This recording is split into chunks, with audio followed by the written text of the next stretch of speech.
अस्सलामुअलैकुम students, welcome to Alham dynamic world. हम trigonometry में चैप्टर नंबर 13 कंप्लीट कर चुके हैं और चैप्टर नंबर 13 में हमने देखा था कि इन्वर्स ट्रिग्नोमेट्रिक फंक्शंस को कैसे यूज़ किया जाता है और इन्वर्स ट्रिग्नोमेट्रिक फंक्शंस को सम और सब्ट्रैक्शन के फार्मूलाज में कैसे यूज़ किया जाता है। स्टूडेंट्स, चैप्टर नंबर 13 एक इम्पॉर्टेंट चैप्टर है और बल्कि कहा जाए कि पूरी ट्रिग्नोमेट्री ही इम्पॉर्टेंट है तो गलत नहीं है। ख़ास तौर पे आप ध्यान लगाइएगा चैप्टर नंबर 9, 10, 12, 13 पे। इन चैप्टर्स में से लॉन्ग, शॉर्ट और MCQs आएंगे। चैप्टर नंबर 11 और जो अभी हम चैप्टर स्टार्ट करने जा रहे हैं चैप्टर नंबर 14, ये चैप्टर ऑब्जेक्टिव के लिए और शॉर्ट क्वेश्चन के लिए इम्पॉर्टेंट हैं। तो स्टूडेंट्स, आज के इस लेक्चर में हम फर्स्ट ईयर ट्रिग्नोमेट्री का चैप्टर नंबर 14 स्टार्ट करने जा रहे हैं। इस चैप्टर का नाम है सॉल्यूशंस ऑफ ट्रिग्नोमेट्रिक इक्वेशंस। तो जैसा कि नाम से जाहिर है कि एक तो ट्रिग्नोमेट्रिक मतलब ट्रिग्नोमेट्री के फंक्शंस इन्वॉल्व होंगे और वो कौन कौन से हैं, वही 6 बेसिक फंक्शंस जो हम पढ़ते आ रहे हैं: sine, cosine, tangent, cosecant, secant and cot. और साथ में इक्वेशन का वर्ड लिखा हुआ है। इक्वेशन स्टूडेंट्स आप जानते हैं कि अगर किसी भी पॉलिनोमियल को इक्वल टू 0 कर दिया जाए तो वो इक्वेशन बन जाती है। तो इस केस में हम कहेंगे डेफिनेशन में the equations containing at least one trigonometric function are called trigonometric equation. ऐसी इक्वेशन जिसमें कोई एक भी ट्रिग्नोमेट्रिक फंक्शन इन्वॉल्व हो जाए उसे आप ट्रिग्नोमेट्रिक इक्वेशन बोलेंगे। और स्टूडेंट्स, यहाँ पे ज़रूरी नहीं है कि ट्रिग्नोमेट्रिक फंक्शन साइन, कोसाइन और टैन ही हो। वो कोसेकेंट भी हो सकता है, वो सीकेंट भी हो सकता है, वो कॉट भी हो सकता है। मतलब 6 में से कोई भी फंक्शन यूज़ किया जा सकता है। दूसरी बात स्टूडेंट्स ये कि इक्वेशन की वजह से इक्वालिटी ज़रूर मिलेगी और इक्वल टू 0 ना हो के कोई 2/5, कोई 3/4, कोई 1/2, कोई भी कांस्टेंट वैल्यू भी इक्वल में हो सकती है। ज़रूरी नहीं है कि राइट साइड पे 0 ही हो। और नोट कीजिए स्टूडेंट्स के जो एंगल है वो थीटा भी यूज़ किया जा सकता है और एक्स भी यूज़ किया जा सकता है। तो स्टूडेंट्स, ये है डेफिनेशन और ये थी उसकी एग्जाम्पल्स। ये एक पेज आपका हरा भरा हो जाएगा। उसके बाद स्टूडेंट्स टाइप्स ऑफ सॉल्यूशंस की बात करते हैं। ट्रिग्नोमेट्रिक इक्वेशंस के कितने सॉल्यूशन एग्जिस्ट करते हैं? तो हमारे पास ट्रिग्नोमेट्रिक इक्वेशंस के 2 सॉल्यूशन एग्जिस्ट करते हैं। इनके सॉल्यूशंस की 2 टाइप्स हैं, एक जनरल सॉल्यूशन है और एक प्रिंसिपल सॉल्यूशन है। मैंने डेफिनेशन लिखी है दोनों की। इन दोनों टाइप्स को हम सॉल्व करेंगे। आपकी बुक में इस चैप्टर में एक ही एक्सरसाइज है, उसमें दोनों किस्म के क्वेश्चन हैं। जनरल सॉल्यूशन भी पूछे गए हैं और प्रिंसिपल सॉल्यूशन भी पूछे गए हैं। तो स्टूडेंट्स, पहले हम बात कर लेते हैं जनरल सॉल्यूशन की। आप जानते हैं स्टूडेंट्स के ट्रिग्नोमेट्रिक फंक्शंस जो होते हैं वो पीरियोडिक होते हैं और चैप्टर नंबर 11 में भी हमने देखा और चैप्टर नंबर 13 में भी हमने देखा कि पीरियोडिसिटी का क्या मतलब है कि एक सर्टेन इंटरवल के बाद ट्रिग्नोमेट्रिक फंक्शन दोबारा से रोटेट कर जाता है, यानी कि ट्रिग्नोमेट्रिक फंक्शंस की जो कर्व हैं, जो उनका ग्राफ है, वो दोबारा से रिपीट कर जाता है। इसे कहते हैं पीरियोडिसिटी। तो every trigonometric function is periodic. Solution containing periodicity is called general solution. अब देखें स्टूडेंट्स, किसी भी ट्रिग्नोमेट्रिक फंक्शन का एक आंसर नहीं आएगा, एक दफ़ा नहीं आएगा, बार बार आएगा। और अगर वो बार बार आएगा तो इसका मतलब ये हुआ कि हम उसे जनरल फॉर्म में लिख सकते हैं। और एक आंसर नहीं आ सकता, बार बार आने का मतलब है कि कितने आंसर आएंगे? इनफाइनाइट आंसर आएंगे। ये था स्टूडेंट्स जनरल सॉल्यूशन, ठीक है। अच्छा, और अगर आप सॉल्यूशन को रिस्ट्रिक्ट कर दें, ऐसा रिस्ट्रिक्ट कर दें कि वो न्यूमेरिकली लीस्ट हो जाए, न्यूमेरिकली छोटे से छोटा सॉल्यूशन, उसे आप क्या कहते हैं? Principal solution. और ये याद रखिएगा कि ये 0 से 2π के दरमियान में होता है। Principal solution exist between 0 to 2π। 0 close है और 2π ओपन है। तो प्रिंसिपल सॉल्यूशन इनके दरमियान में होता है, 0 से 2π के दरमियान में। और जनरल सॉल्यूशन जो होता है वो बार बार रिपीट करता है, इनफाइनाइट सॉल्यूशन आएंगे। और इस केस में आपको पीरियड्स ऐड करने पड़ते हैं आंसर में, हम देखेंगे एक्सरसाइज में।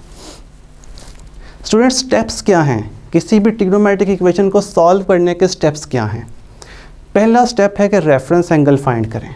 और याद रखिएगा कि रेफरेंस एंगल हमेशा पॉजिटिव होता है, it can not be negative, क्योंकि ये हमेशा फर्स्ट क्वाड्रेंट में ही होता है। कैसे फाइंड करना है हम क्वेश्चंस में देखेंगे। दूसरा स्टेप ये है स्टूडेंट्स कि क्वाड्रेंट्स फाइंड करें जिसमें ट्रिग्नोमेट्रिक फंक्शंस का सॉल्यूशन एग्जिस्ट करता है, और वो जानते हैं आपके दुनिया में 4 ही क्वाड्रेंट हैं। कौन कौन से? फर्स्ट, सेकंड, थर्ड और फोर्थ।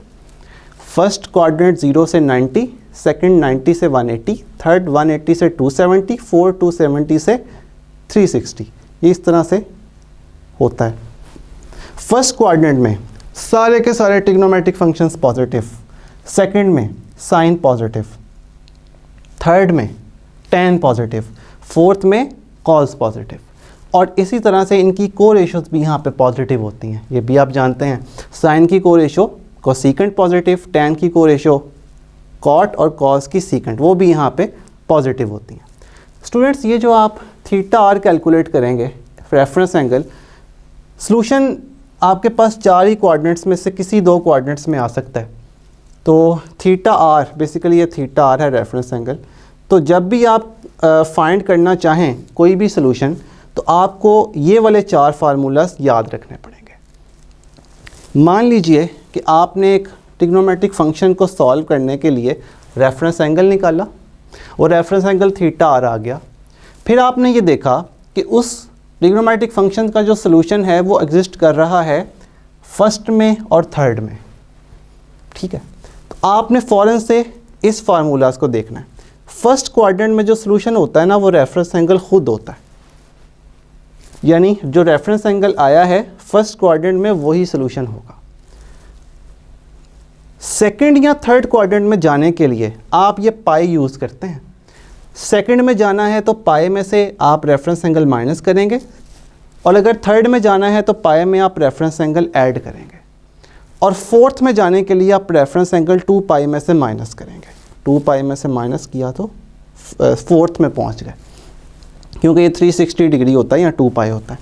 तो स्टूडेंट्स, अगर आप मान लीजिए आपका आंसर यानी कि आपका सॉल्यूशन फर्स्ट और थर्ड क्वाड्रेंट में आया है, तो फर्स्ट क्वाड्रेंट में तो रेफरेंस एंगल ही आंसर होगा, और थर्ड क्वाड्रेंट में जाने के लिए आपको पाई में वो रेफरेंस एंगल ऐड करना पड़ेगा।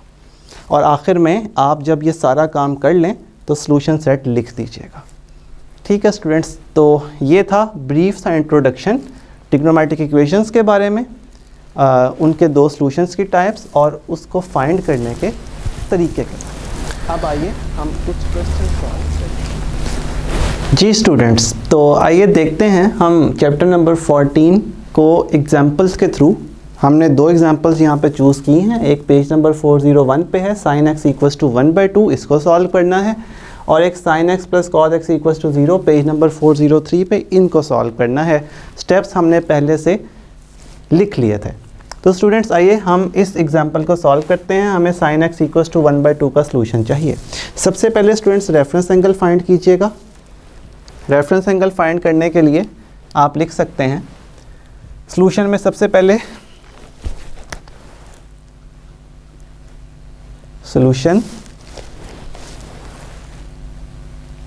रेफरेंस एंगल फाइंड करने के लिए स्टूडेंट्स आप इसको थीटा आर लिखते हैं। इस x की वैल्यू होगी ये बेसिकली, और ये जो साइन है ये उस साइड पे जाएगा, इसको आप साइन इनवर्स 1/2 कह दीजिए। यानी कि सिंपली जब भी कोई ट्रिग्नोमेट्रिक फंक्शन इक्वल्स टू कोई कांस्टेंट दिया हो तो हम उस ट्रिग्नोमेट्रिक फंक्शन को इक्वालिटी के उस साइड पे मूव किया करेंगे, वो साइन इनवर्स हो जाएगा या कोसाइन इनवर्स या टेंजेंट इनवर्स। और जो हमारे पास ये x की वैल्यू है इसको हम बेसिकली रेफरेंस एंगल बोला करेंगे थीटा आर। और आप जानते हैं स्टूडेंट्स के साइन इनवर्स 1/2 किस पे होता है, it is equals to 30 degree. Radian में इसको हम π/6 लिखते हैं। पहला काम हो गया। यहाँ पे स्टूडेंट्स रुक के बताता चलूँ कि अगर ये -1/2 होता तो तब भी रेफरेंस एंगल पॉजिटिव π/6 ही लिखते, नेगेटिव को इग्नोर कर दिया जाता। रेफरेंस एंगल हमेशा पॉजिटिव होता है, इसको नेगेटिव नहीं लिखते। स्टूडेंट्स, नेक्स्ट स्टेप में आपको वो क्वाड्रेंट्स फाइंड करने हैं जिसमें इसका सॉल्यूशन एग्जिस्ट करता है। अब sin x पॉजिटिव वैल्यू है, ये पॉजिटिव कहाँ कहाँ होता है स्टूडेंट्स साइन हमेशा फर्स्ट और सेकंड क्वाड्रेंट में पॉजिटिव होता है, मीन्स के हम यहाँ पे लिखेंगे sine x is positive in first and second quadrants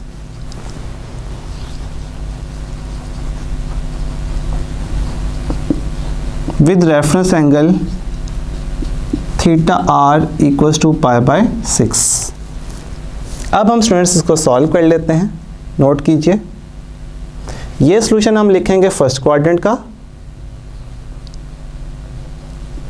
और ये सॉल्यूशन हम लिखेंगे सेकंड क्वाड्रेंट का। ये फर्स्ट क्वाड्रेंट और ये second quadrant. Students first quadrant में तो जो आंसर होगा x का वो इक्वल टू रेफरेंस एंगल ही होगा। फर्स्ट क्वाड्रेंट में तो हमेशा रेफरेंस एंगल के इक्वल आंसर निकल आता है, तो जो फर्स्ट क्वाड्रेंट में आंसर x का निकलेगा वो इक्वल टू थीटा r निकलेगा, और थीटा r कितना है, पाई by 6। This will be the answer. Second quadrant में स्टूडेंट्स कैसे आंसर निकलेगा? सेकंड क्वाड्रेंट में जाने के लिए आपको पता है कि हम पाई में से रेफरेंस एंगल को माइनस करते हैं, ये सेकंड क्वाड्रेंट के लिए है। तो आप यहाँ पे जब x निकालेंगे तो आप पाई में से रेफरेंस एंगल को माइनस कर देंगे, पाई by 6।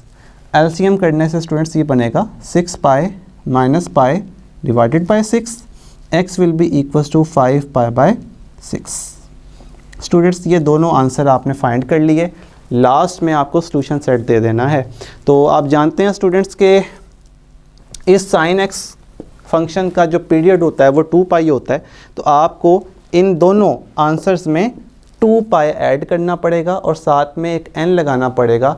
n belongs two integers, इसका मतलब है आप n की कोई भी वैल्यू पुट करें तो ये आंसर इनडेफिनेटली रिपीट होते जाएंगे। सॉल्यूशन सेट देखिए,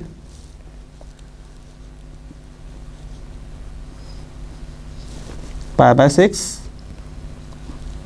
प्लस 2n पाई यूनियन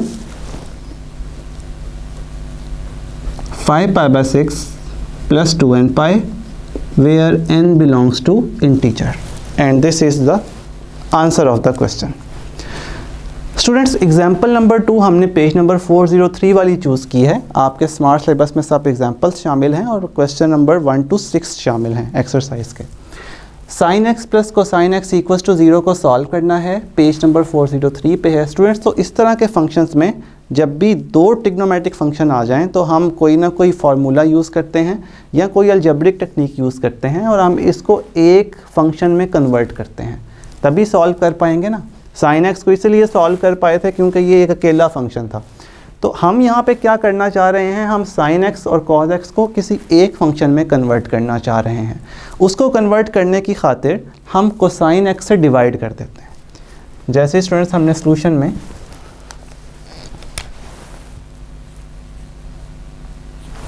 साइन एक्स से डिवाइड किया, नोट कीजिए साइन एक्स ओवर में कोसाइन एक्स प्लस में cosine x over cosine x, 0 over में कोसाइन एक्स। स्टूडेंट्स ये sine x over cosine x तो टेन एक्स होता है, ये कट जाएगा और ये 0 आएगा। इसका मतलब है कि टेन एक्स इक्वल्स टू में -1। रेफरेंस एंगल चाहिए, x इक्वल्स टू में tan inverse of -1 which is equals to -π/4। Basically इसको आप माइनस को ख़त्म ही कर दीजिए, क्योंकि आप जानते हैं स्टूडेंट्स के रेफरेंस एंगल जो होता है वो हमेशा पॉजिटिव होता है, सही है ना। रेफरेंस एंगल को हमेशा पॉजिटिव लेंगे। अब आप इक्वेशन में देखिए tan x की वैल्यू क्या है, नेगेटिव। अगर tan x की वैल्यू नेगेटिव है तो इसका मतलब ये होगा कि tan x के जो आंसर्स होंगे वो वहाँ होंगे जिन जिन कोऑर्डिनेट्स में tan x नेगेटिव है। और tan x कहाँ नेगेटिव होता है, tan x सेकंड में और फोर्थ में नेगेटिव होता है, फर्स्ट में और थर्ड में तो पॉजिटिव है। तो सेकंड और फोर्थ में हमें आंसर निकालने पड़ेंगे। तो लिख देते हैं tan x is negative in second and fourth quadrants with reference angle pi by 4। वहाँ पे रेफरेंस एंगल पाई बाय 6 था, यहाँ पे रेफरेंस एंगल पाई बाय 4 है, क्योंकि tan इनवर्स ऑफ 1 जो होता है वो पाई बाय 4 होता है। हम इस नेगेटिव को यहाँ भी स्किप कर दें तो कोई फ़र्क नहीं पड़ता, हमने सिर्फ रेफरेंस एंगल फाइंड करना था, वो सिर्फ tangent inverse of the positive value के साथ ही पता चल जाता है। नेगेटिव को रेफरेंस एंगल फाइंड करते हुए इग्नोर कर दिया कीजिए। ये नेगेटिव सिर्फ ये बता रहा है कि इसका सोल्यूशन कहाँ कहाँ है, सेकेंड में और फोर्थ में। तो आइए स्टूडेंट्स सेकेंड और फोर्थ में इसका सोल्यूशन ड्रॉ कर लेते हैं। यहाँ पे सेकंड क्वाड्रेंट होगा और यहाँ पे फोर्थ क्वाड्रेंट होगा।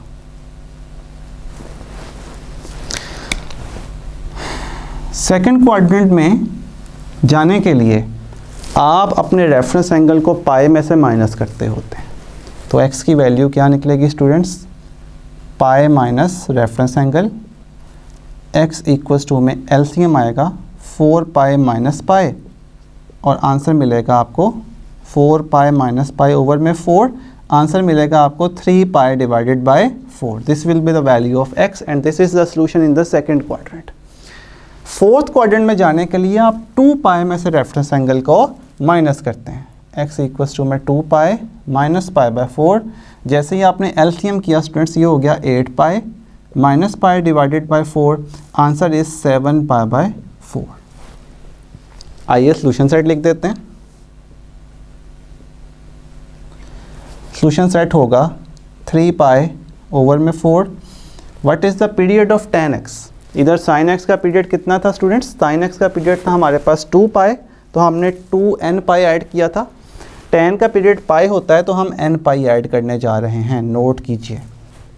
sin के केस में 2n पाई ऐड करेंगे, tan के केस में n पाई ऐड करेंगे। यूनियन साथ में फोर्थ क्वाड्रेंट वाला सॉल्यूशन है 7 पाई बाय 4 प्लस में n pi, n belongs to integer. लेकिन स्टूडेंट्स ये आंसर गलत है। आंसर गलत क्यों है, अब देखिए n जो है ना वो इंटीजर्स को बिलोंग करता है। अगर मैं यहाँ पे n की वैल्यू 1 पुट करूँ, इधर सिर्फ इसकी बात कर रहा हूँ, जैसे ही n की वैल्यू 1 पुट करूँगा, हमने ये जनरल सॉल्यूशन इसीलिए बनाया है ना कि n की डिफरेंट वैल्यूज़ के लिए डिफरेंट आंसर्स मिल जाएं, ठीक है ना। तो डिफरेंट आंसर्स कब मिलेंगे, जब n की डिफरेंट वैल्यूज़ पुट करेंगे। तो हम एक सॉल्यूशन निकाल रहे हैं n की वैल्यू 1 के लिए। स्टूडेंट्स देखिए, मैं सिर्फ इसमें n की वैल्यू 1 पुट करता हूँ। जैसे यहाँ पे 1 पुट किया, 3 पाई ओवर 4 प्लस में पाई बचा। जब आप एलसीएम करेंगे तो 4 पाई प्लस 3 पाई आ जाएगा, which is 7 pi by 4। 7 pi by 4 का सॉल्यूशन तो यहाँ आपको मिल जाएगा जब आप n0 पुट करेंगे। आपने जब यहाँ n पुट 1 पुट करके एक सॉल्यूशन निकाला which is 3 pi by 4 plus pi, answer will be 7 pi by 4। लेकिन 7 पाई बाय 4 का सॉल्यूशन तो आपको तभी मिल चुका था जब आपने n0 पुट किया था और आपको यहाँ से 7 पाई बाय 4 मिल चुका था। इसका मतलब है कि n इक्वल्स टू 0 के लिए यहाँ 7 पाई बाय 4 मिल रहा है, तो n इक्वल्स टू 1 के लिए यहाँ भी 7 पाई बाय 4 मिल रहा है। तो ये तो रिपीट कर जाएगा, और आपको पता है कि सॉल्यूशन सेट में अगर कोई चीज़ रिपीट कर जाए तो वो सेट नहीं होती। तो फिर आपको इस वैल्यू को डिस्कार्ड करना पड़ेगा, क्योंकि 7 पाई बाय 4 और इससे आगे की जितनी वैल्यूज़ हैं n इक्वल्स टू 1 के लिए, 2 के लिए, 3 के लिए, वो सब की सब आपको ये वाला सेट दे देगा। तो आप इसको डिस्कार्ड कर दीजिएगा। क्रॉस मैंने आपको समझाने के लिए लगाया, इसको आप डिस्कार्ड कर दीजिएगा। जो फाइनल में आपको सॉल्यूशन सेट लिखना है वो सॉल्यूशन सेट सिर्फ इतना सा लिख दीजिए, yes, n belongs to integer. अब आप n की डिफरेंट वैल्यूज़ के लिए डिफरेंट आंसर्स निकालेंगे और आपको इसमें 3 पाई बाय 4 भी मिलेगा, 7 पाई बाय 4 भी मिलेगा। जब आप 2 पुट करेंगे तो 4 इंटू 2 8, 8 प्लस 3 11 पाई बाय 4 भी मिलेगा, और सारे के सारे सॉल्यूशन आपको मिल जाएंगे। और ये जो सॉल्यूशन एग्जिस्ट कर रहे थे ये सेकंड में और फोर्थ क्वाड्रेंट में एग्जिस्ट कर रहे थे। तो स्टूडेंट्स यहाँ पे हम आज के चैप्टर को, इस लेक्चर को क्लोज़ कर रहे हैं। इस लेक्चर में हमने ट्रिग्नोमेट्रिक इक्वेशंस के सॉल्यूशन का मेथड देखा और हमने 2 एग्जांपल्स को सॉल्व किया। अगले लेक्चर में हम इस चैप्टर की एक्सरसाइज को सॉल्व करेंगे। अल्लाह हाफिज़।